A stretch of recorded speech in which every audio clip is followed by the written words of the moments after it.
Oh, Father God, we are grateful, Lord, to you for tonight, Lord.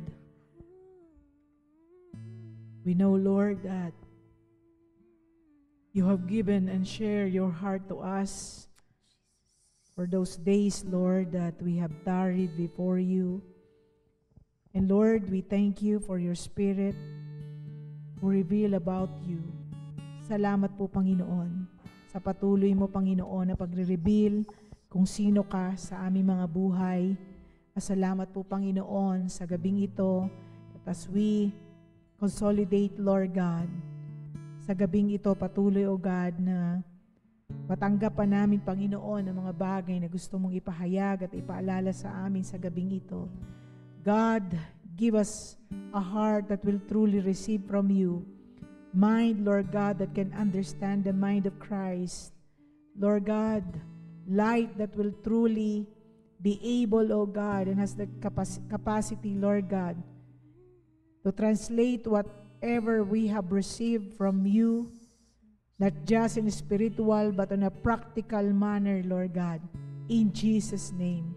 So God, we pray, O God, salamat po patuloy ng iyong lingkod, Panginoon, ay iyo pong samahan at ikaw ay maipahayag, ikaw ay makapangusap sa pangalan ng Panginoong Yesus at ang mga puso ng bawat makikinig ay patuloy, O Diyos, na maging handang umunawa.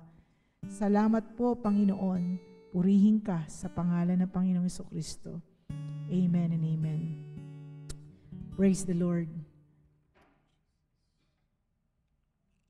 So sa gabing ito po, we know na ito po ay huling gabi na kung saan ay tayo makakatanggap ng salita ng Panginoon for almost 20 days at ngayon ay pang 21. So I don't know kung ano ho yung ini-expect natin para ho sa pagtatapos na ito. And alam ko naman na hindi po ito ang katapusan na kung saan tayo ay kakausapin ng Panginoon.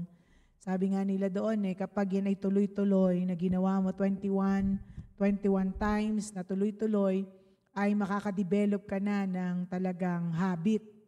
And kapag tinuloy mo pa yan, ay magiging character mo na. Yung seeking, the character of seeking the Lord. Not just the habit of seeking the Lord, but the character of seeking the Lord. Ibig sabihin, meron ka ng hunger, meron ka ng thirst para hanapin ang mukha ng Panginoon. Kaya pag hindi tayo naging seryoso sa mga nakaraang mga araw na tayo binigyan ng opportunity ng Panginoon na hanapin ang kanyang mukha, so nandun pa lang tayo sa pagde-develop ng habit. At hindi pa talaga siya somehow ay nabubuo, parang ito ay maging values natin o character na alam mo na meron talagang ikinonect ang Panginoon sa iyo at ikaw ay nakakonect sa Panginoon. So yun lang po yung siguro na wag natin kakalimutan yan kasi sayang. Walang pagtatanim na consistent ka nagtatanim na hindi ka naman talaga aani. Siguradong aani ka. May pagkakataon po na kanina nga madaling araw, sabi ko, Lord, ganong oras ako gigising kasi talagang hindi ko na kaya nung natulog ako kagabi at maaga yung aming seminar or workshop.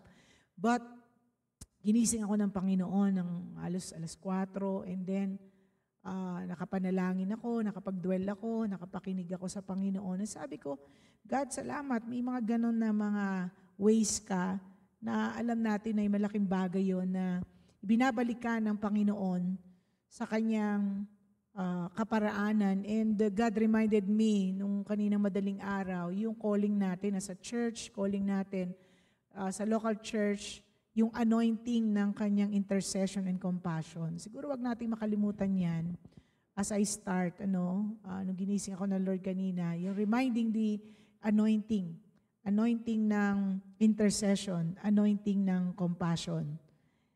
And yun ho yung nangyari sa akin. But tonight, dahil po ngayon ay huling gabi, dinala ako ng Panginoon sa 2 Corinthians chapter 9, verse 8, and says, "And God is able to make all grace or every favor and earthly blessing come in abundance to you, so that you may always, under all circumstances, regardless of the need, have complete sufficiency in everything, being completely self-sufficient in Him, and have an abundance for every good work and act of charity.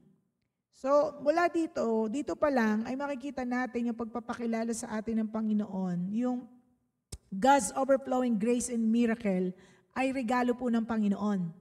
God's overflowing grace and miracles are gifts of overflows or manifested through the Holy Spirit within us.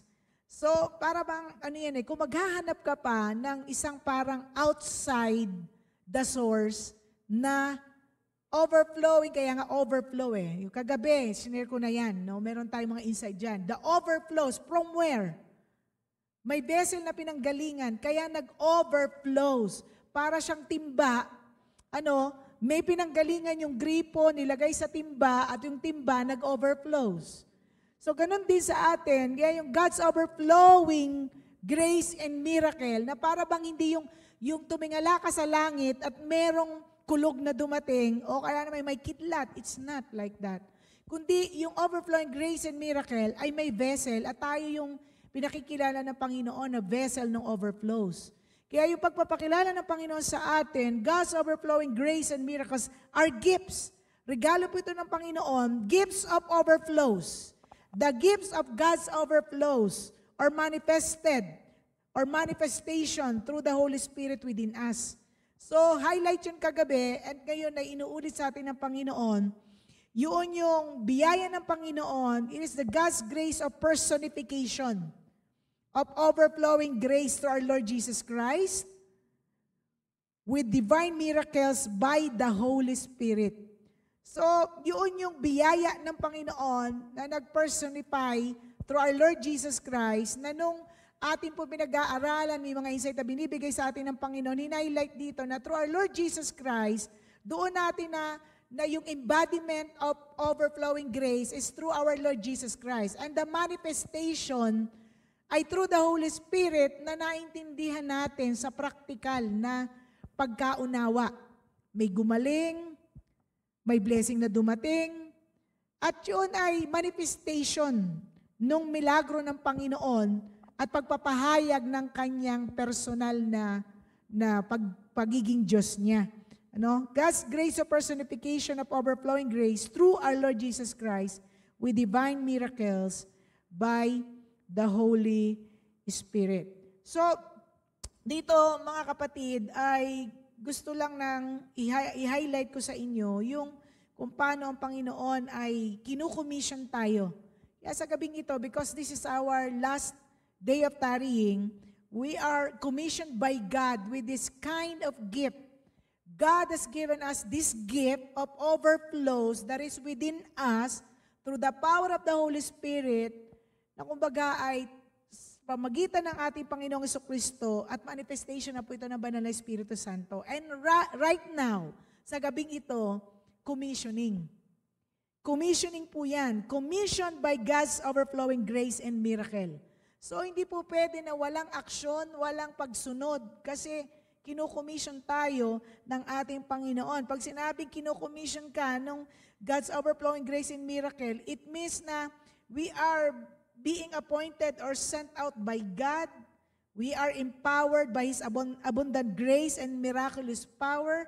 So alam na natin yan. Kagabi, buti na nga, Lord, mabiyaya sa atin na kahit paano, second to the last, ay pinaiintindihan na sa atin ng Panginoon. Kaya nga po, alam natin na bagamat tayo hindi karapat-dapat, pero ang Lord ay pagkakalooban tayo ng mga manifestation or mga even the dynamic force that enables us to fulfill His divine calling and mission.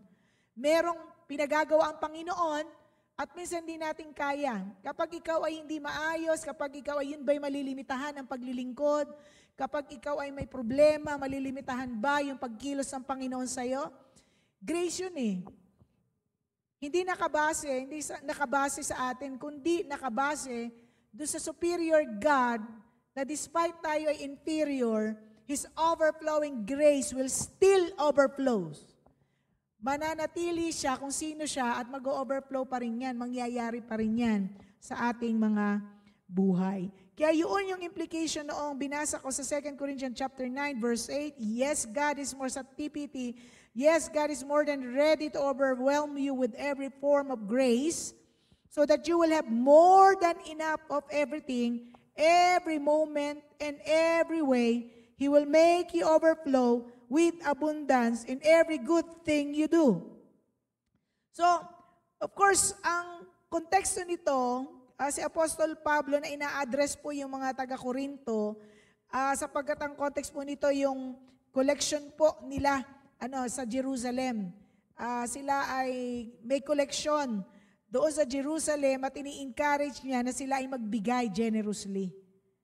Ini-encourage niya ang Jerusalem Church na magbigay generously at ina-highlight niya ito na, of course, sabi niya, God loves a cheerful giver, at ina-assure ni Pablo na yung generosity ay may karampatang probisyon na galing sa ating Panginoon. Kaya nung sinabi niya ito ay nag-i-emphasize doon sa kakayanan ng biyaya ng Panginoon, the capacity of the grace of God, the availability of the overflowing grace of God. Available yung grace, may kapasidad ito na ibuhos para sa atin, bagamat hindi tayo karapat-dapat, lalo na kung ang sisidlan ay maayos. Kaya may mga tayong taring nice na nakaraan, bubuhos yung overflowing grace, pero yung vessel ay may leakage, butas. Kaya kung sa pagbuhos nito, hindi ka dinaluyan ng blessing na yun kasi may yung vessel, yung ikaw hindi ka naging ready. Kaya bahagi rin ng grace ng Panginoon ay yung the grace of preparation. Alam natin ito, kaya sa tarihingan natin, piniprepare tayo ng Panginoon na maintindihan din po natin ito. Yung lahat ng biyaya ng Panginoon sa ating mga buhay. Sa gayon, tayo po ay daluyan ng kanyang overflowing grace and miracle sa atin ng Panginoon. Amen? Amen? Pwede palakpakan natin ang Panginoon? Yung una, makikita natin dito, yung commissioning ng Panginoon, ng kanyang grace or overflowing grace and miracle. We are commissioned in God's grace of personality. We are commissioned in, yung I-N, mahalaga yung I-N, in God's grace of personality. Highlight doon, nung sinabi doon sa isang translation, yes, God, yung parang highlight, yung personality ng ating Panginoon, highlight doon, yung ready yung ating Diyos to bestow His overflowing grace.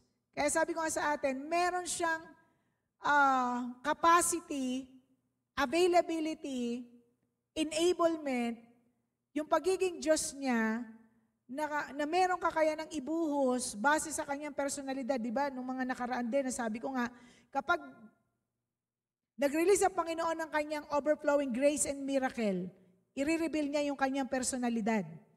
Ibubuhos niya ang kagalingan, pinakilala niya na siya ay Jehovah Rapha. Binuhos niya yung provision, siya ay Jehovah Jireh. Binuhos niya yung katagumpayan, He is our Jehovah Nishi. Ibig sabihin, kasama iyon.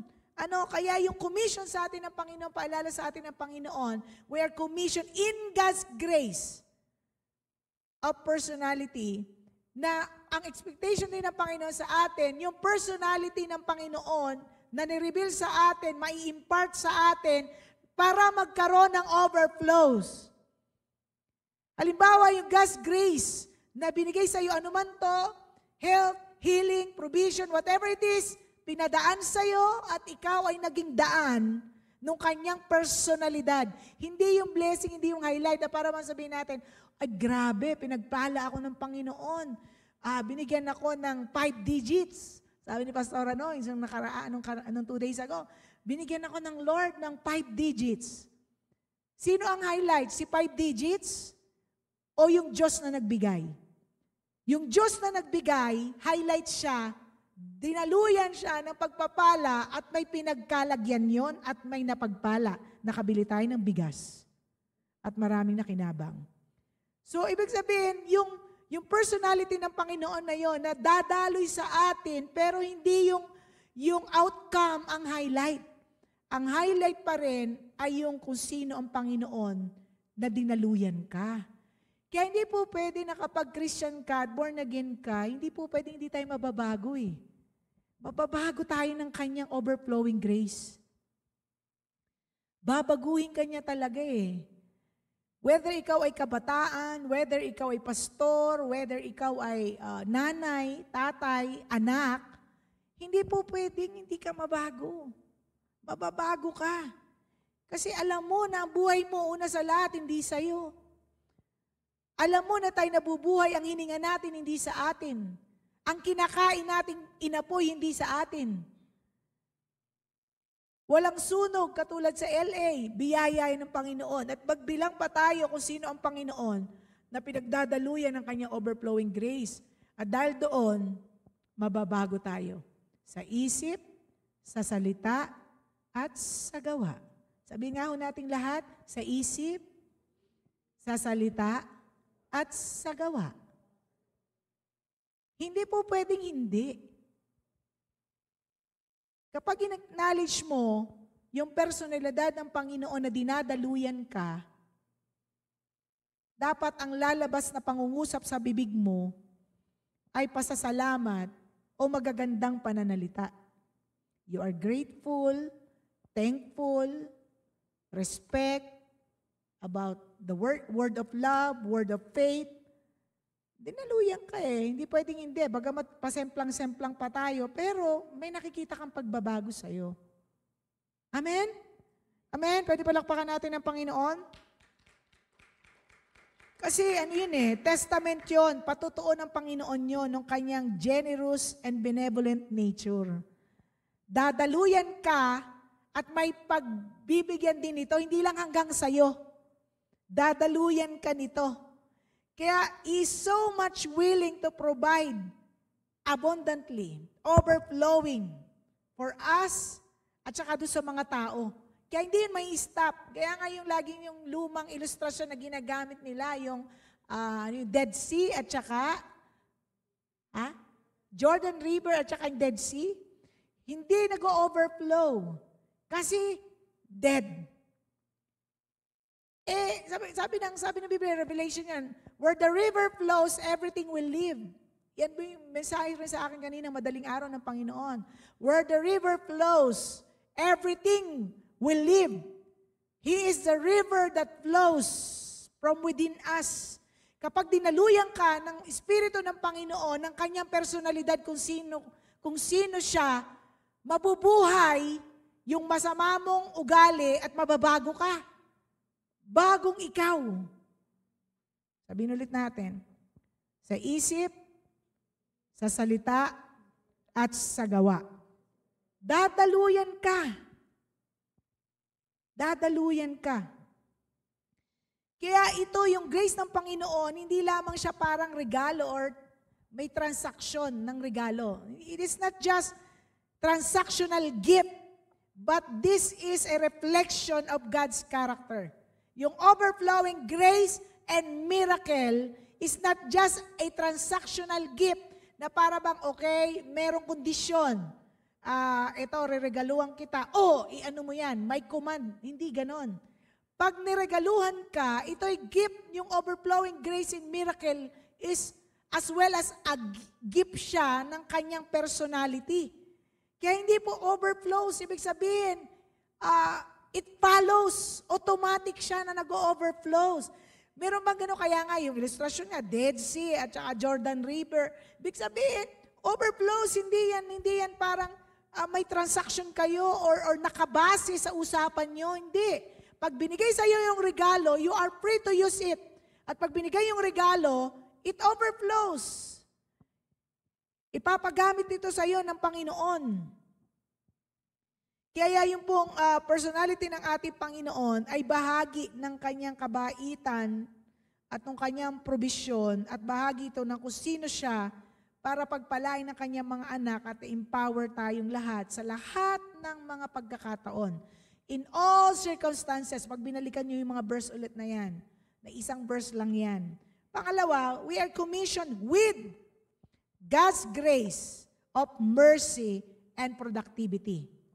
Kanina yung personality, but this time, we're commissioned with God's grace of mercy and productivity. We are empowered.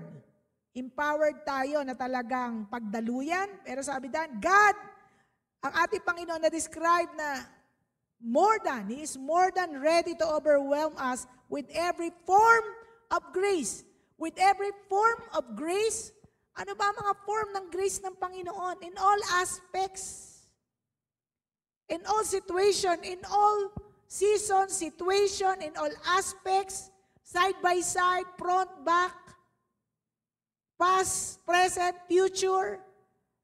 You can describe it, but every form, sabi doon, of grace, sabi ng Panginoon, He will commission us with God's grace of mercy and productivity. Kaya doon, kasama yung kahabagan ng Panginoon na kung saan, sa kabila ng tayo po hindi karapat-dapat, pinatawad tayo ng Panginoon sa ating mga shortcomings.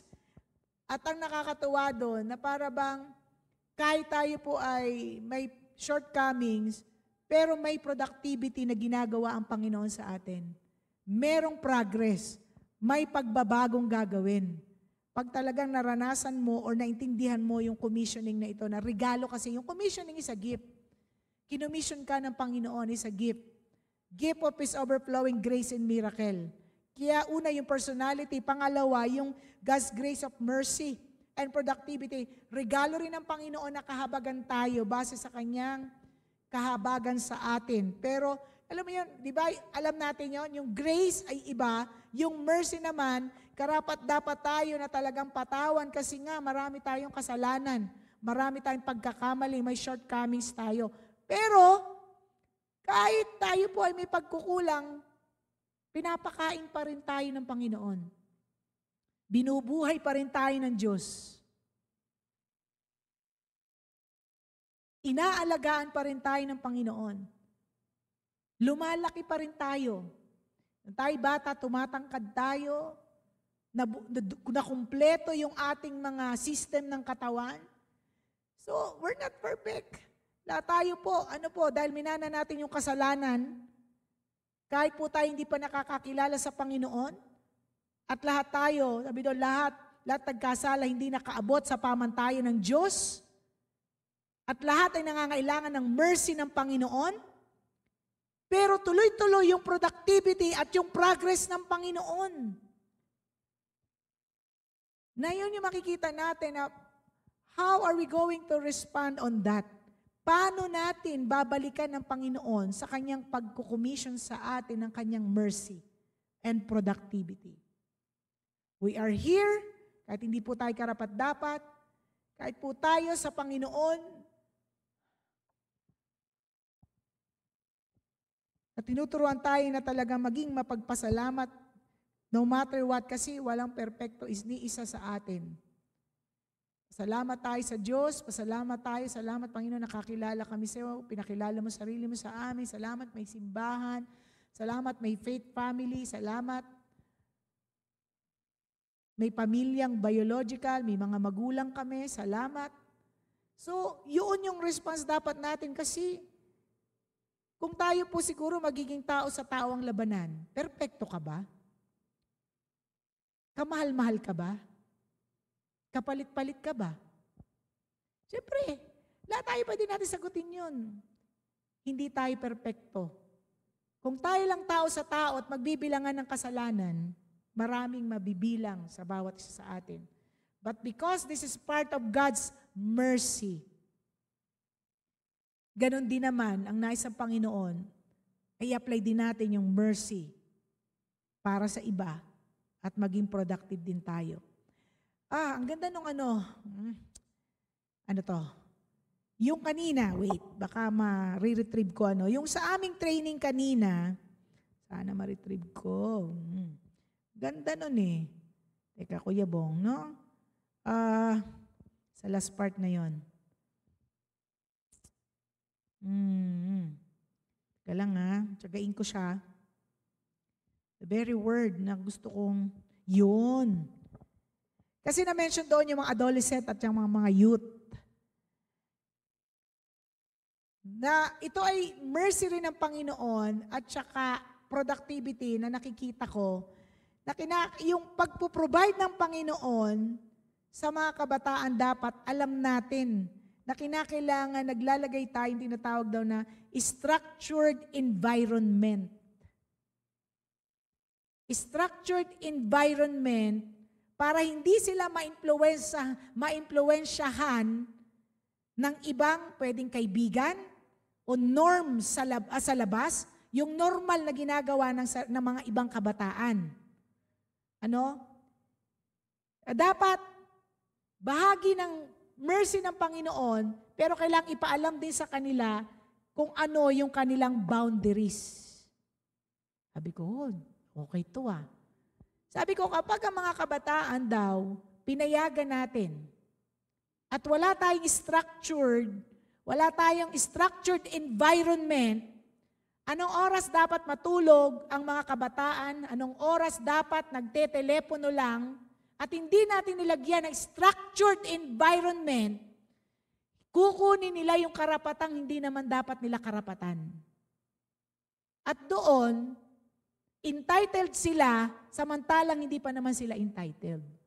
Sabi ko, pasensya kayo. Galing ako sa training. And that is God's mercy. Kahabagan yun ng Panginoon. Mercy yun ng Panginoon sa atin. Bakit? Kasi mercy and productivity. Karapat dapat ka pa ba na gumamit nito, telepono, oras mo, kahit anong gusto mo? Ang gusto ng Panginoon ay productivity. Paano tataas ang grado mo? Paano ka hindi mapupuyat para gumising ka ng maaga? Paano ka makakapaghanda ng iyong pangangailangan sa kinabukasan? Walang structure, environment. Nako, yan na mga kabataan. Nung naintindihan ko to, tama lang. Tama lang itong marinig ko. Kaya sabi ko nga buti na lang naumpisahan ko na si Winona at saka si Clint. Sabi ko, Winona, sabi ko, every morning, hawakan mo ang walis, magwawalis ka bago pumasok. Clint, pagdating mo, ikaw naman na maglilinis sa sala. That is a structured environment. Hindi pwedeng walang structure. Pagkagaling sa school, 2 oras mag-aaral. Kukunin ang telepono.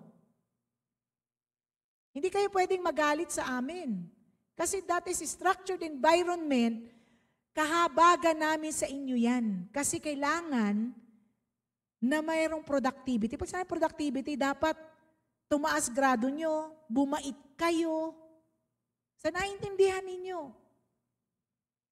Kaya sabi ko nga, oo. Kaya sabi nila, nahihirapan ang school, nahihirapan din ang pamilya, na kapag hindi daw natin ito nilagyan ng structured environment, ang mga Pilipino, na mga pamilya, kabataan, syempre, ganun talaga mangyayari. Hinayaan ng magulang Hinayaan ng environment. Naalala ko si Biko, no? Si Biko rin, minention din ni Biko yan. Si Mayor Biko. Sabi ganito, bakit yung mga, yung mga politician, pagdating, halimbawa, yung nagbayaran, nagpapabayad ng boto, ang sabi niya, kasi tanggap ng environment. Yun ang norm, yun ang values, tingin nila okay lang yun. Kaya ang binabali doon talaga, yung environment. Kaya kinakailangan magkaroon siya ng structured environment. Kasi nga, di ba tayo, structural evil, systemic evil. So ngayon, sa umpisa pa lang, kung gusto mo talaga, mag-i-structure ka talaga. Kaya nga tuturuan kami ng mga policy making. Dahan-dahan. Policy sa pamilya, policy sa eskwelahan, policy sa simbahan. Para yan, pag napakarami na, ewan ko pa kung saan ka natatakas. Kasi you are bound by the policy, you are bound by the environment na merong pulisiya. Pag sinabing pulisiya, dapat mong sundin. Kasi magkakaroon ka ng consequences kapag hindi ka sumunod. Medyo radical siya, pero yun lang ang solusyon. Kaya nga yung sabi niya, ano yung gist sa huli? Ano pong natutunan ninyo? Sabi ko nga lang, it's not too late to be changed, sabi ko. It's time to be changed. Yun lang ang sinabi ko kasi dalawa lang kami nagsalita. Sabi ko, it's not too late to be changed. Kasi kung kailangan pala may structured environment, why not? So going back, so narinig nyo na ako ngayon, mga kabataan, ilan lang naman kayo mga kabataan, ano? Kasi hindi po pwede, huwag kayong magagalit. Huwag kayong magre-react. Pag kinuha ko ang telepono nyo, kinuha ng nanay nyo ang mga telepono ninyo, o pinagsabihan kayo, matulog na. Yun ba ay kahigpitan? Kayo ba ay tinatanggalan ng kaligayahan sa buhay? Wala ka pang karapatan. Pinapakain ka pa ng magulang mo. At ikaw ay wala pang trabaho. At marami ka mga bagay. Dapat yun, lawakan natin mga kabataan ng ating kaisipan sa mga bagay na yan. Kasi yung overflowing grace and miracle ng Panginoon, hindi lang spiritual, practical. May practical. Kaya yung productivity, hindi lamang yun yung sinasabi nga doon na siyempre, yung mercy, okay. Mercy ng Panginoon. Lahat tayo hindi perpekto. Kaya lalagyan ka ng struktura ng Panginoon para talagang maturuan ka, para mag-progress ka. Yung productivity mo. Sabi doon, may minention pa yung nagturo sa amin, yung truth na yung care environment, kumbaga, yun yung kailangan na ma-establish. Kaya yung structure na yan ay ginagawa dahil nagmamalasakit. Yung structure ay ginagawa sapagkat ang end result nito gusto natin maging produktibo. Whether kabataan o tayo po na Kristiyano na rin. Kaya talagang hindi po pwedeng wala. Naintindihan niyo po? Napakaliwanag naman, ano? Kaya wag ko kayo magre-react. Naku, sinasabi ko sa inyo. Pag hindi kayo nilagyan ng boundaries, pag hindi kayo nilagyan talaga ng structure, feeling ninyo may karapatan kayo. Sa isip, sa salita, at sa gawa. Sabihin nga natin, sa isip, sa salita, at sa gawa. Ulitin nyo wala kayong karapatan sa isip,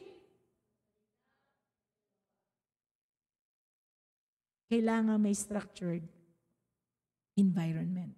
Okay? Going back, ewan ko na lang, pag di nyo pa ako naintindihan sa mga sinasabi ko, spiritual na yan at practical. So balik ako doon, sa pangalawang punto ko po na sinasabi ko sa ating lahat, hindi lamang ito sa mga kabataan, sasabihin mo, sa pastora, pinaringgan na naman kami, amin naman yan. Hindi lang sa inyo yan, pati sa amin yan. Kailangan may structure yan. Bakit ganito? Gagagano naman kayo. No, sa amin din. Ibig sabihin, kahit sa aming mga pastor o sa aming mga matatanda na, hindi rin po pwedeng hindi. Kasi magbabalikan yan. Both yan. So siguro yun ang isipin natin sa practical area, yun ang kasi pag-usapan natin, kinakailangan na iintindihan ka sa practical. So pag sinabing istruktura, parang yun yung dapat na pulisiya, na kinakailangan boundaries, structure ng boundaries, ito dapat susundin, ito dapat. Kung ikaw ay nasa mission house, nakatira ka sa mission house, ano ang structure ng nakatira sa mission house? Ano ang boundaries na nakatira sa mission house? Kung ikaw naman ay may boundaries, kaya wag ko kayo magre-react kapag halimbawa galing sa akin, na kumbaga, simple lang na boundaries and structure dito, bahagi ng productivity natin yan. Alam din natin yun, huwag kayong magtatampo, na pagsabihan kayo, magtapon kayong basura, pulutin ninyo ang pupo ng aso. Bakit si ganito, si ganyan? Lahat tayo responsible dito kasi apektado tayong lahat. So yun po yung struktura, polisiya na kinakailangan po natin sundin. At yun yung commissioning sa atin ng Lord, not just spiritual but even practical. Commission with God's grace of mercy and productivity. Merong productivity na gusto ang Panginoon sa atin at ini-empower ho tayo ng ating Panginoon. Last but not the least, yung commission from grace-fueled generosity. Commission from grace-fueled generosity. So, syempre, alam naman natin, yung commissioning ng Panginoon sa atin, base doon sa ipaulit-ulit doon sa verse na yan, na minimension na, He will make you overflow with abundance in every good thing you do. Every good thing you do. Ang tanong, are you doing are good? Yung ginagawa mo ba ay good? Every good thing you do. So, hindi mag-overflow. Yung pong mga bagay na yan, kung alam mo namang hindi tama, sa isip, sa salita, at sa gawa, ang ito, effective lang ito, doon sa sinasabi niya na He will make you overflow with abundance in every good thing you do. Sabi doon, yung sa charity, sa good works. So, fueled siya, empowered, ibig sabihin, in-anoint ng banal na Espiritu Santo, yung kahabagan ng Panginoon sa atin. Kaya may generosity. Meron kang yung pagkakaloob ng panahon, pagkakaloob sa finances, pagkakaloob ng talents, pagkakaloob ng kasipagan, pagkakaloob ng pagsunod, respeto. Nag-overflow yan because it is empowered or fueled by God's generosity. So yun po ang ibig sabihin noon. Na kung saan alam mo natin, ang Panginoon, doon mag-overflow yung kanyang manifestation. Sa atin, yes, ma-receive natin yun. At sa atin din, ay dadaluyan din po tayo. Kaya doon ang ginamit doon, autarkian. Sabi doon, magiging self-sufficient ka, magiging kontento ka, there will be contentment, there will be self-sufficiency. Kaya parang minsan meron o wala, kaya nga sabi ni Pablo, in plenty or empty, I am contented. In empty or plenty, I am satisfied. I am complete. Kaya yun po yung fueled by generosity. And generosity, hindi lang pera kasi. Yung kasapatan mo, hindi ka mareklamo, meron o wala, may pera o wala, tuyo man ang ulam, or ano bang masarap na ulam natin? Adobo? Ay wala. Wala lang yun. Kaya minsan, lagi ko sasabi sa dalawa, so, kumain naman tayo ng masarap. Minsan gusto mong kumain ng masarap. Minsan naman, nag-aagawan kami ni Omar ng tuyo. Ibig sabihin, hindi yun ibig sabihin, lahat kontento ka kasi. Ang masarap sa'yo, hindi yun sa mahal ng presyo. Kundi you have the sufficiency and contentment sa karanasan mo. Alam mo kumain ng hamon at alam mo rin kumain ng tuyo. Pareho lang yan sa'yo. Pag nilagyan mo ng kanin na mainit, ayun lang, nagre-reklamo ako sa kaning matigas. Yun lang, talaga naman. Sabi ko, kasi mas masarap pa, minsan gusto ko agawan yung mga aso namin. Sabi ko, parang sarap ng pagkain ng mga aso, honey. Gusto mo po ba yan? Sabi naman ni Eunice, wala naman, agawan ko pa yung mga aso. Inamoy mo, ang bango naman ng pagkain nila. Sabi ko, matya tayo, walang amoy. Kasi talagang nilulutuan ni Hanit, ni Eunice ng masarap na pagkain yung aso. Pag upo ko doon sa table, ba't yung kanin natin ganito? Anyways, hindi po yun. Sidetrack lang yun. Sidetrack lang. Anyways, kinakain pa rin naman ho namin. Nag-aagawan pa kami sa tutong. Tutong naman ang pinag-aagawan. Anyway po, yun po yun. Kumbaga sa ating paalala po ito, na yung grace ng Panginoon, empowered or fueled generosity. Kaya parang you are still generous with gratefulness, yung thankfulness, yung respect. Hindi po pwedeng pag feeling mo, ang definition mo kulang. Hindi ka nagpapasalamat. Magrereklamo ka na, mang-aaway ka na. Kasi kulang ang definition mo. So, nasa sa atin po yun. Pero pag dinaluyan ka talaga ng overflowing grace and miracle ng Panginoon, at ito'y regalo, in empty or plenty, fueled generosity yan.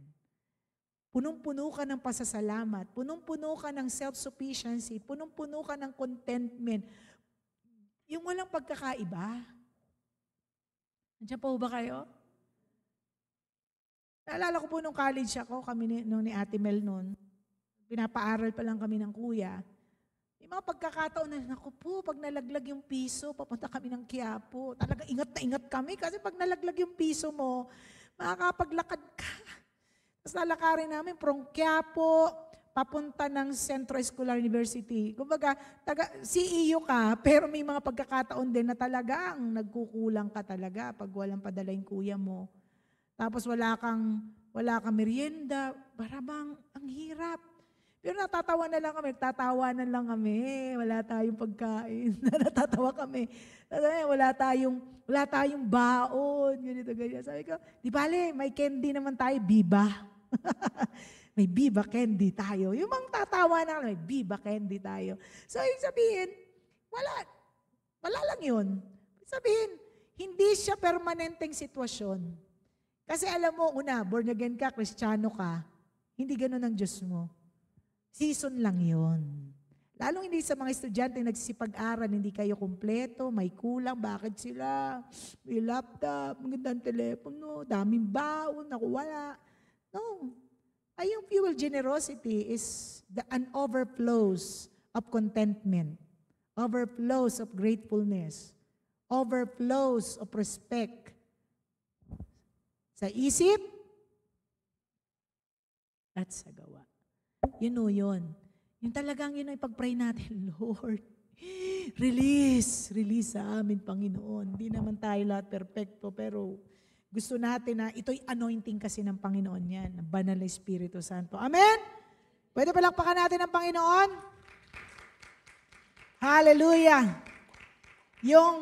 The very grace that we receive is the same grace that empower us to overflow with blessing, generosity, love, respect, contentment, self-sufficiency, at lahat ng mga karakter ng Panginoon.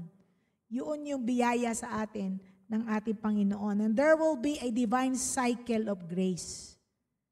There will be a divine cycle of grace that allow us to bless other, and yun nga yung lagi magiging dahilan ito para mag-glorify ang Panginoon, magpasalamat sila sa Panginoon.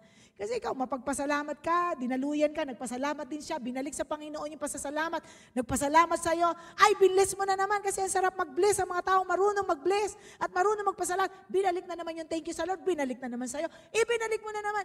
Overflows and cycle of overflowing grace. Overflowing grace. So, sinishare ni Noemi ng 2 days ago, sabi niya, hindi man ako nagtanim ng pera. In-encourage ko lang na in-encourage kasi pareho kaming nasa PLM. Wala siyang matandaan, pero binless siya. Wala siyang matandaan. So, in any form, sabi doon, the grace of God, the overflowing grace of God is in any form. Yun ang ginawa mo, may ibang ibinalik sa'yo. In any form. Ibig sabihin, maraming kaparaanan ng Panginoon sa kanyang biyaya. Amen? Amen. Pwede palakpakan natin ang Panginoon. Hallelujah. To God be the glory. Kaya makikita natin yung overflowing grace ng ating Panginoon. May request, Eunice? Mag-ready na po tayo. Nag-i-enjoy ako dito. Huling araw na eh. Gusto ko sanang marami pa. Galing kami sa training ni Kuya Bong. Pero talaga naman. Pero tawagin na si Eunice para alam ko, tapos na. Kaya tayo po nagpapasalamat dito kasi ang mahalaga kasi dito sa commissioning ng Panginoon ay yung willingness natin na i-apply. Oh, so what? Okay, naintindihan mo yung overflowing grace through our Lord Jesus Christ, manifested by the Holy Spirit, na nakikita, natatranslate on a practical ways. So what? So ang tanong, tanong mo yung katabi mo, magbabago ka ba? Yun ang tanong, magbabago ka ba? Kaya lang, whether you like it or not, yung overflowing grace and miracles ng Panginoon,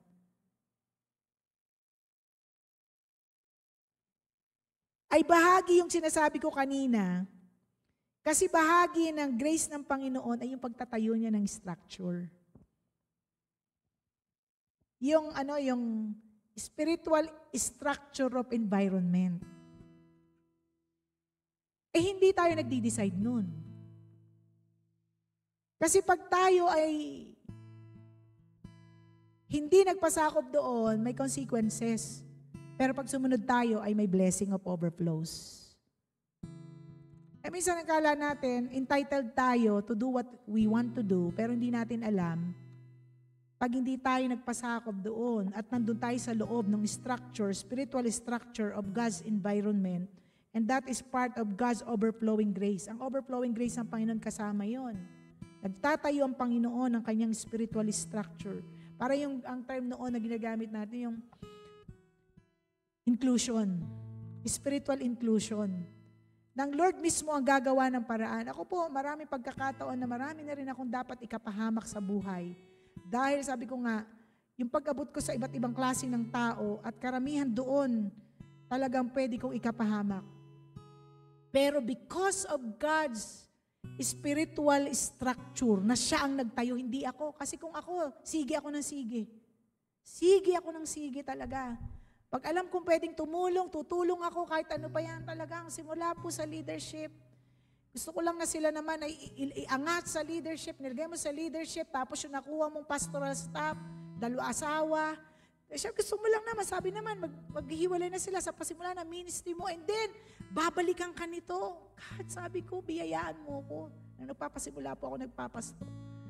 Pero sa habag ng Panginoon, siya yung gagawa ng spiritual structure para proteksyonan ka, para mag-level up ka, ma-elevate ka, maging productive ka. Hindi lang natuto ka, na-proteksyonan ka pa. At dahil natuto ka, alam mo na sa susunod, you will behave. Ganon din sa atin. Minsan pwede tayong mag-react, pero anong natutunan mo? Pag naglagay ang Panginoon ng spiritual structure, na parang feeling mo, hinihigpitan ka, hindi mo gusto yon, ang hirap naman nun, bakit yung iba ganun? Ano naituro nito sa'yo? Kaya ang tanong ko sa atin, yung practical, willing ka bang magbago? Gusto mo bang magbago? Gusto mo ba itong i-apply sa buhay mo? Ano-ano yon? Siguro before we end, yun lang siguro yung gusto ko na tanong sa ating mga sarili. Marami tayong narinig about overflowing grace and miracle. So what? Manifested through the Spirit of God, the grace of our Lord Jesus Christ, na may manifestation sa practical application na pwede nating i-apply sa buhay natin. Pwede ba tayo lahat ay tumayo sa oras na ito at doon ay namnamin natin, sige nga po Panginoon. Let us be willing sa paglalagay ng Panginoon sa atin ng itong structure, spiritual structure environment. Alam natin, bahagi ito ng kahabagan ng Panginoon at gusto ng Lord na tayo po'y mabago. Siya yung embodiment ng ultimate grace sa atin ng Panginoon, ating Panginoong Hesus. Kaya alam natin ng Lord na hindi papayag na hindi tayo mabago sa huli at hindi natin ito may apply sa ating mga buhay. Ang minamahal sa oras na ito ay patuloy natin itong namnamin sapagkat ito ay nais ng Lord na hindi lamang basta't makilala natin ang Panginoon, kundi tayo rin yung unang magbenepisyo ng kanyang overflowing grace. Makinabang din ang iba sa overflows na meron tayo. At patuloy na magkaroon tayo ng impact. Yung spiritual impact na kung saan, impact ng overflowing grace and miracle.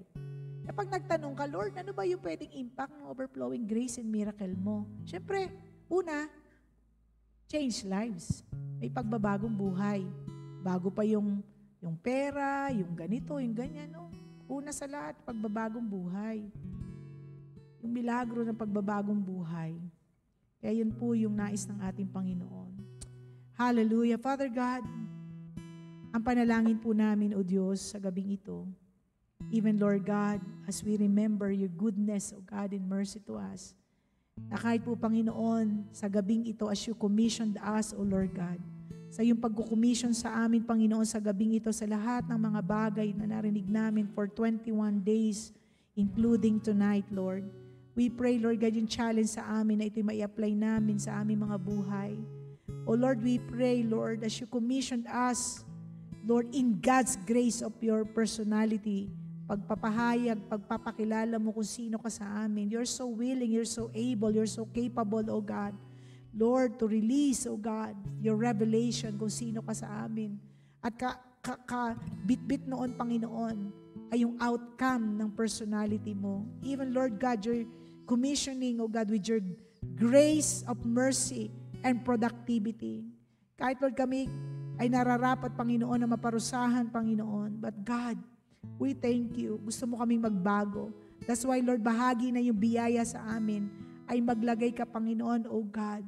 Doon po, Panginoon, na structure na yon, spiritual structure of environment, O God, na through the Spirit of God, the spiritual realm, Lord, the spiritual structure, Panginoon, na ito'y makakabuti sa amin. Alam namin, God, it's not too late. Hindi po huli ang lahat. And we ask for your forgiveness. Purify us. Cleanse us, O Lord God, in Jesus' name. Yes, come on, my beloved. Ayan natin na sa oras na ito ay humingilan tayo ng tawad sa Panginoon. Kung sa tingin natin sa ating isip, sa salita, at sa gawa, alam natin na may pagkukulang tayo sa Panginoon. May pagkukulang tayo sa ating mga kapatid, sa church, sa magulang, sa kapatid, o kung kanino man. Let's ask God's forgiveness. Oh, forgive us, dear God, tonight. Tulungan niyo po kami, Panginoon. Ito rin mai-apply namin sa aming mga buhay. No one, oh Lord, can change us but only you. And we thank you, Lord God, na kahit po yung overflowing grace and miracle mo, Panginoon, regalo po ito. Dahil binibigyan mo kami ng regalo, dalangin namin na ito hindi namin ma-misuse or ma-abuse. God's overflowing grace and miracle was indeed a gift from God. At kung ito'y regalo, gusto ng Panginoon na makita ito na ginagamit natin ng tama. Una sa lahat sa ating buhay, sa pakikitungo sa kapwa. Hindi natin ito ma-abuse at hindi natin ito ma-misuse. Oh, hallelujah. And we thank you, Lord, for commissioning us from grace-fueled generosity. God, sa lahat ng mga binhi, Panginoon, na binibigay mo sa amin, God, yung anointing ng mga binhi na ito, Panginoon. Lord, hindi namin ito ipagdadamot anuman ito, Panginoon. Time, talent, Lord God, treasure, Lord God, respeto, pasasalamat, gratefulness, respect. O Lord, kung mga bagay na yun, Lord God, hindi namin ito pagkakait, O Lord God. Oh, hallelujah, hallelujah. Yes, come on, my beloved, pwede ho ba nahawakan natin ang mga tinapay at juice? Hallelujah, na sa gabing ito, as God commissioned us tonight, iyan po natin na patuloy na tayo ho ay magpasalamat sa Panginoon na ang Diyos mismo ay nagbigay ng dakilang ordinansa sa atin na bahagi ito ng kanyang pagpapaintindi sa atin ng kanyang overflowing grace and miracle. The manifestation of God's overflowing grace and miracle, alam mo natin na ito po ay nangyari, of course, nung mismo ng ating Panginoong Kristo ay nabuhay na magmuli. Nabuhay na magmuli ang ating Panginoong Kristo. Nagkaroon tayo ng access doon sa overflowing grace and miracle na yun. Nag-manifest because of the Spirit of God. Kaya alam natin, pasimula sa plano ng Panginoon, from the foundation of the world, the Lamb has been slain. Alam ng Panginoon, He wanted us to access on that overflowing grace and miracle to our Lord Jesus Christ. At sa gabing ito, minsan pa ay aalalahanin natin ang kabutihan ng Panginoon sa ating mga buhay. Bagamat ay hindi karapat-dapat, we thank God for His mercy. We thank God for the productivity. We thank God for this fueled generosity. Salamat po, Panginoon, sa mga bagay na ito, O Diyos. Inaalala namin, Panginoon, ang gabi na yon na kung saan, O God, sinama mo, Panginoon, na yung mga disipulo.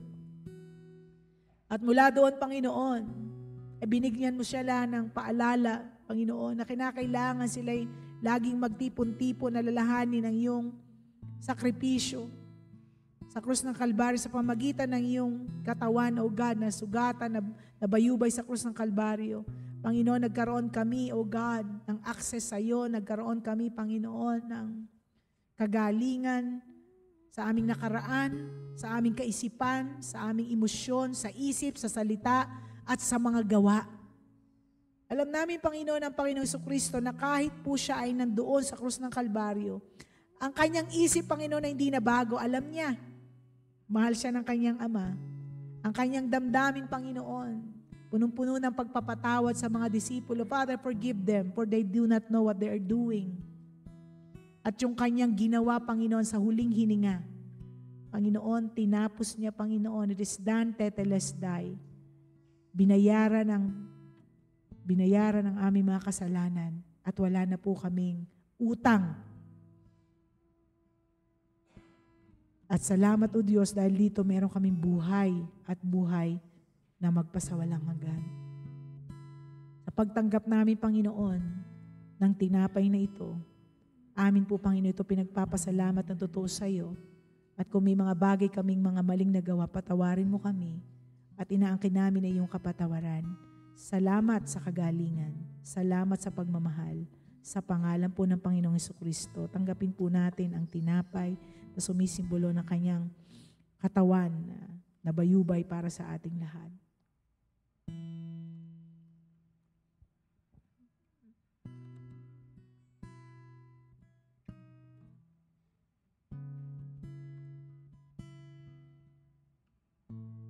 Hallelujah. Father God, ganun din naman, Panginoon. Pagkatapos ng hapunan, Panginoon, kinuha mo ang saro, Panginoon, ng juice, Panginoon. At ikaw, Panginoon, ay nagwika sa mga disipulo na lagi nilang gawin ito bilang paalaala na iyong pong sakripisyo. Sinabi mo, Panginoon, ito ay bagong pakipagtipan, Panginoon, sa iyong banal na dugo. Lord, na kung walang pagtigis, Panginoon, ng iyong banal na dugo, walang kapatawaran. Kaya Lord, ang dalangin po namin sa gabing ito, maunawaan po namin ito, Panginoon. Lord, alam namin that Satan, Lord, cannot cross the bloodline. And that is our spiritual structure.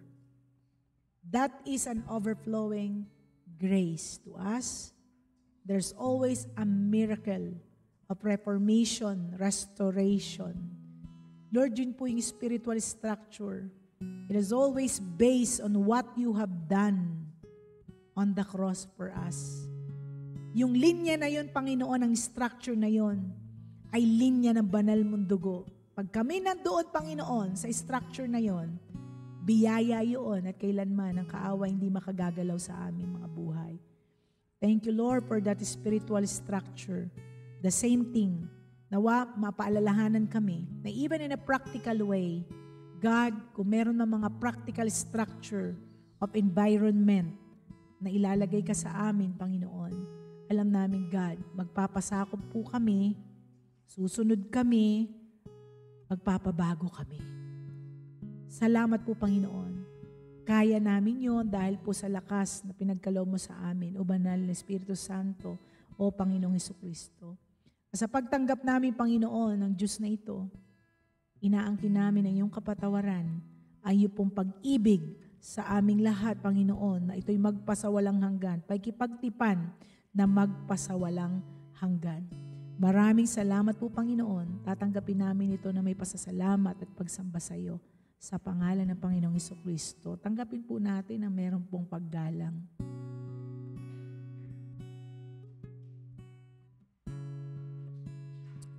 Hallelujah.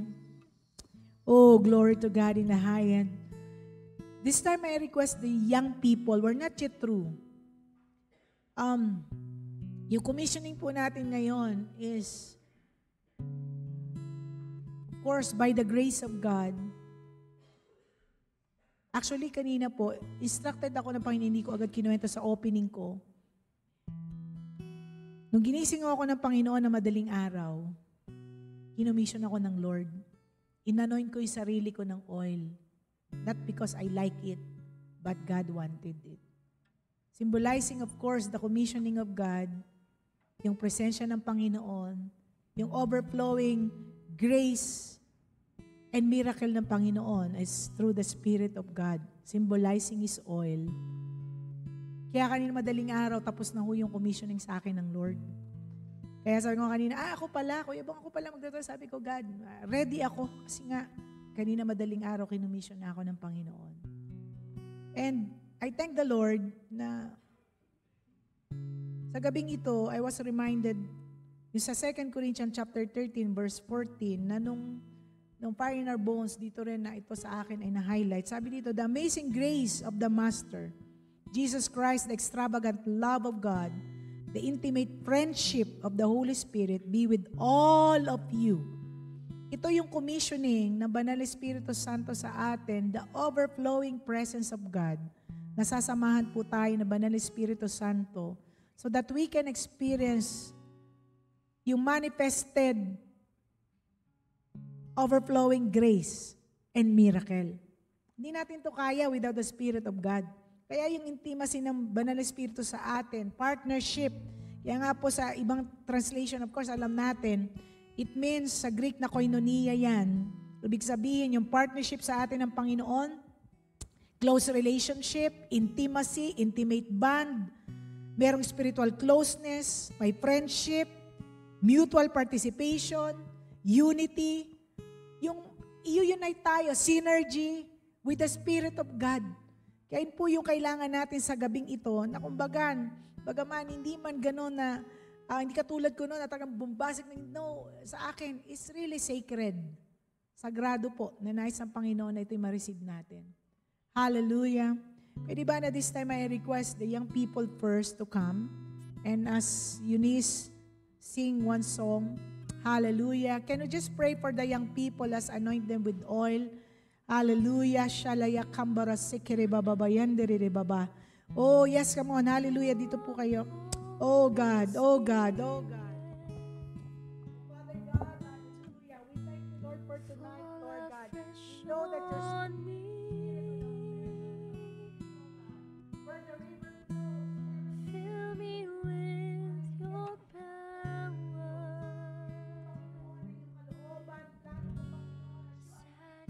God, your servant this morning, Lord, hindi nila kayang magbago, hindi nila kayang makasunod, hindi nila kaya, Panginoon, na merong boundaries, hindi nila kaya, Panginoon, yung spiritual structure, but this is your blood, this is your grace, and this is your Spirit, O God, saying, Panginoon, ako sa sinasabi mo sa kanila, O God, it is for our betterment. This is for our productivity. Ora kayika bababa, yalaya kantara sikira bababa. Oh, Father God, right now, I pray in the name of our Lord Jesus Christ. Oh, rabayiki bababa shakara bababa. Father God, release, Lord, release, oh God, your spirit, your anointing, Lord God. In the name of Jesus, oh God. I ask, Lord, oh God, symbolizing, oh God, your oil, oh Lord, your anointing, oh God.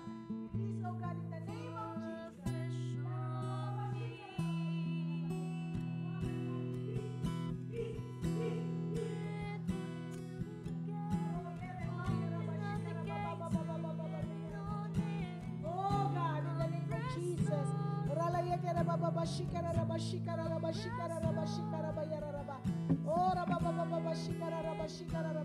May request.